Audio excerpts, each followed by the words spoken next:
They lined up at halftime with more title medals amongst them than probably any group of men in Liverpool's history. Talk about timing.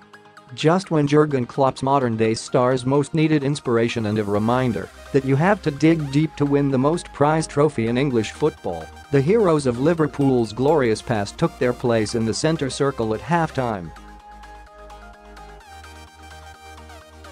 Kenny Dalglish, Phil Neal, Graeme Souness, Terry McDermott, Ian Callaghan, Jimmy Case, David Fairclough and more. If any cop stars know how to win a title, it's them. Read more what Jurgen Klopp did after Liverpool 4-3 Crystal Palace thrills Reds fans. They were at Anfield to honour the 100th birthday of former managerial legend Bob Paisley, no stranger to winning the big prizes himself. And their presence proved a divine intervention of sorts as Klopp's men responded to a hitch in their title plan exactly the way the legends of yesteryear did all those seasons ago. With guts, determination, belief, and, on this occasion, the handy slice of luck all teams need on the long road to glory. There are always defining moments in any title race, and at 3:47 p.m. yesterday there was no doubt Liverpool were staring down the barrel. Read more transfer news. Man United, Arsenal, Chelsea, and Liverpool latest plus done deals. A goal down after a fabulously constructed move brilliantly carried by Wilfried Zaha and expertly finished by Andros Townsend. Liverpool were flat, lacking ideas and in desperate need of a spark.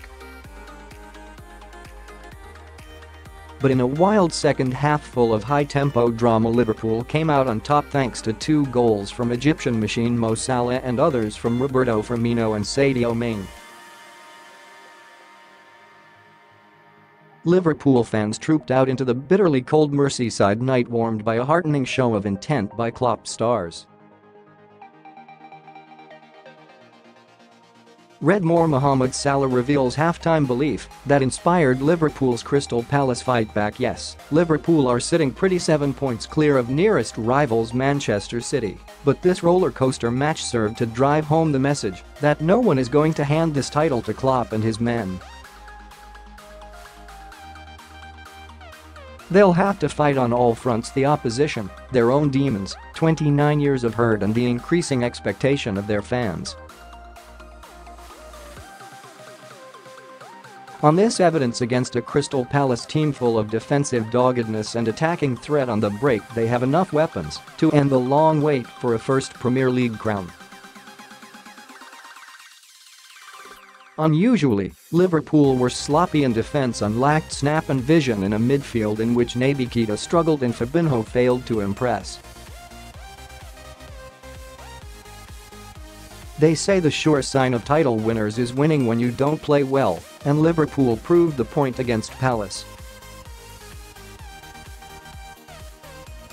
But when you have Mo Salah in attack, anything is possible, even on the off days.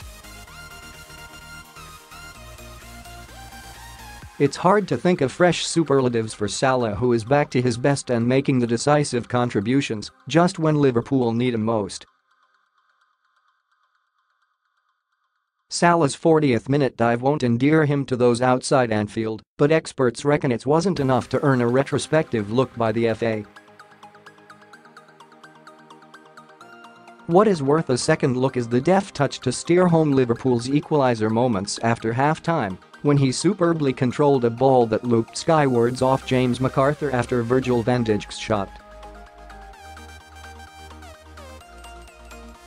It was a classy finish only the best can hope to execute.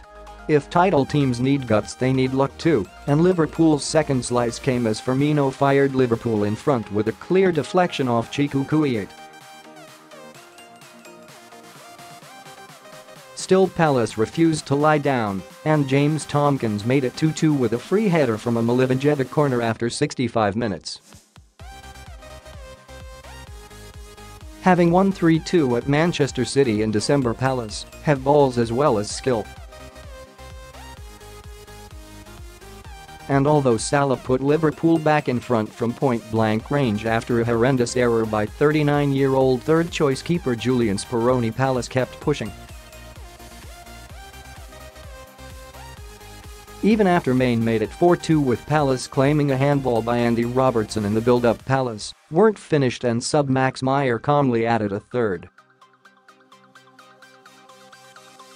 They went right until the end too, and Klopp's big hug for skipper Jordan Henderson and fist-pumping reaction in front of the Kop at the final whistle told its own story of a day that could have extinguished their dream. Another one chalked off and 15 to go. No wonder next week's break in Dubai can't come quick enough.